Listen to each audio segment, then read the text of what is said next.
je suis ravie de vous retrouver de plus en plus nombreux sur la petite chaîne qui monte. Je parle bien sûr de la chaîne Esteban Frédéric. Pour rejoindre nos abonnés, cliquez sur le bouton rouge en bas à droite de l'écran. Et puis continuez à liker et commenter car ce mois-ci encore, une consultation de voyance sera offerte par Esteban Frédéric lui-même à l'un de ceux qui auront commenté l'horoscope mensuel. Le tirage au sort aura lieu en fin de mois. Ne ratez pas cette chance. Alors nous voici donc déjà en novembre. Ce mois-là semble être un peu à part car il est bien chargé de planètes en Scorpion. Qu'est-ce que ça veut dire ? Eh bien, la particularité du Scorpion est quand même l'agressivité, surtout quand la planète guerrière, je cite Mars, traverse ce signe-là. On ne va rien dramatiser, mais il vaut mieux savoir qu'en ce mois de novembre, calmer les esprits sera toujours le bon réflexe à avoir. Allez, un petit rappel rapide des dates des décans et puis après on développera tout ça. Si vous êtes né entre le 21 et le 31 mars, vous êtes bélier du premier décan comme Céline Dion, Maria Carey et Cadmerade. Si vous êtes né entre le 1er et le 10 avril, vous êtes bélier du deuxième décan comme Guillaume Canet et Serge Gainsbourg. Et si vous êtes né entre le 11 et le 20 avril, vous êtes bélier du troisième décan comme Gad Elmaleh et Emma Watson. Si vous désirez des infos pour un rendez-vous de voyance avec l'excellente équipe d'Esteban Frédéric ou savoir comment vous procurer votre thème astral, vous saurez tout à la fin de cette vidéo. Et maintenant, c'est parti pour l'horoscope. Petit cœur, premier décan. Entre le 6 et le 18 novembre, le désaccord de Vénus en Capricorne vous cassera les pieds et ce ne sera pas une ambiance idéale pour trouver l'envie d'aimer. Au contraire, les insatisfactions pourraient bien dominer. Ce ciel-là pourra vous rendre indisponible. Pas envie de faire le premier pas ou surtout pas envie de répondre à ces sollicitations. Plutôt envie de ressasser tout seul dans votre coin, surtout si vous avez quelque chose à digérer. Bref, cette Vénus en Capricorne n'est pas un régal pour les choses du cœur et vous suggère plutôt de prendre votre mal en patience. Consolez-vous. Après le 22 novembre, la présence du Soleil et de Mercure dans le signe du Sagittaire devrait au moins susciter une belle émulation et un vrai courant de sympathie autour de vous. Deuxième décan. La deuxième quinzaine de novembre va sans doute susciter chez vous quelques insatisfactions ou bien vous allez vivre un grand plat émotionnel. Eh oui, quand Vénus en Capricorne est dans les parages, ce n'est jamais la joie de vivre qui domine. Avec cette Vénus dans ce signe austère, il n'est pas conseillé d'espérer un rebondissement immédiat dans votre vie amoureuse. Sinon, vous pourriez juste rester sur votre faim. D'ailleurs, supporter la forme de rigueur imposée par Vénus en Capricorne trop longtemps n'est pas une sinécure pour un bélier. Et ça s'arrête quand ? Eh bien, au début du mois prochain seulement. Troisième décan. D'ici le 7 novembre, l'amour sera toujours au cœur du sujet et la période aura sûrement quelque chose de formidable ou d'épatant. N'essayez pas de vous modérer, on pense qu'il faudra surtout en profiter. Quelle généreuse force de vie et d'amour! Certes, le ciel et ce superbe accord Vénus-Jupiter ont décidé de vous gâter, mais quelque chose nous dit que vous l'avez largement mérité. Faites néanmoins attention à la journée du 3 novembre. Ce serait un peu dommage que ce superbe feeling puisse être troublé par un malentendu. Et c'est pourtant ce qui pourrait bien arriver.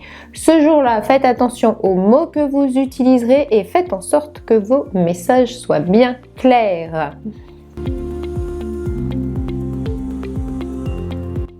Passons au boulot, à la vie active, à l'ambiance générale. Premier décan. D'ici le 15 novembre, on dira surtout que ce Mars en Scorpion ne vous rendra pas toujours bienveillant. Des pensées obscures vous obséderont peut-être ou bien vous vous sentirez d'humeur particulièrement méchante. On fait une parenthèse, entre le 6 et le 18 novembre, vous sentirez-vous un peu seul ou aurez-vous seulement besoin de vous isoler un peu ? En tout cas, quand on voit un bélier rester dans son coin, c'est souvent que Vénus en Capricorne traîne dans les parages. Oui, mais attention, car avec cette attitude-là, vous ferez surtout l'effet d'un courant d'air froid. Et ce n'est surtout pas comme ça que le courant passera. Il faudra peut-être oublier cette drôle de rigidité. Et puis pourquoi cette méfiance omniprésente ? ça ne pourra que vous isoler. Bref, en résumé, climat un peu austère et pas vraiment envie de rigoler. Mais après le 22 novembre, les expériences que vous vivrez risquent d'être particulièrement enrichissantes. Il y aura sans doute même un parfum d'aventure dans ce ciel-là, et c'est aux planètes Soleil et Mercure en Sagittaire que vous le devrez. Ces planètes-là diffusent de l'enthousiasme, ont parfois l'effet d'une thérapie d'optimisme et dopent facilement la vie d'un bélier normalement constitué. Toutes les différences de point de vue ou de culture pourront aussi vous intéresser particulièrement. La diversité de vos rencontres sera forcément la valeur ajoutée de votre fin de mois. Deuxième décan. Après le 16 novembre, vos petits airs contrariés tiendront sans doute certaines personnes à distance. Vous saurez en tout cas leur faire comprendre que vous n'avez pas envie de leur parler, que ce n'est pas le moment ou que vous aimeriez bien que l'on ne vous dérange pas. En cette deuxième quinzaine de novembre, si ça ne bouge pas assez, si tout ne se passe pas exactement comme vous le désirez, ne trépignez pas.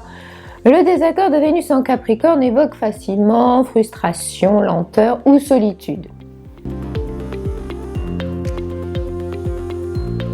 Troisième décan. D'ici le 7 novembre, avec ce désaccord Mercure-Pluton, le courant ne passera pas toujours comme vous le voudriez, mais vous ne comprendrez pas forcément pourquoi. Les petits bugs pourraient bien s'accumuler et vous voilà vraiment préoccupé. Et comment vous y prendre pour remédier à tout ça ? Mettez par exemple les choses à plat et faites donc parler les gens. Après le 8 novembre, oubliez un peu le vu et revu. Il y aura peut-être un itinéraire plus original à prendre, une voie atypique à explorer. Jupiter en Verseau vous soufflera d'y penser, au moins d'y penser. Les idées progressistes devraient également être en tête de votre playlist parce qu'évoluer avec son temps est aussi un concept totalement gagnant quand Jupiter est en Verseau. En tout cas, faire comme d'habitude ou comme avant ne sera pas du tout dans les bons plans du moment. Le décalé est plutôt la vague sur laquelle il va falloir surfer.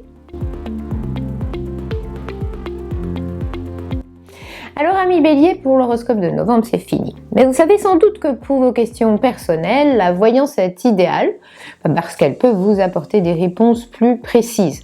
Sur le site esteban-frédéric.fr, vous trouverez facilement des professionnels performants choisis par Esteban Frédéric pour la qualité de leur don de médium. En plus, vous pouvez prendre rendez-vous 7 jours sur 7 et ce n'est surtout pas négligeable.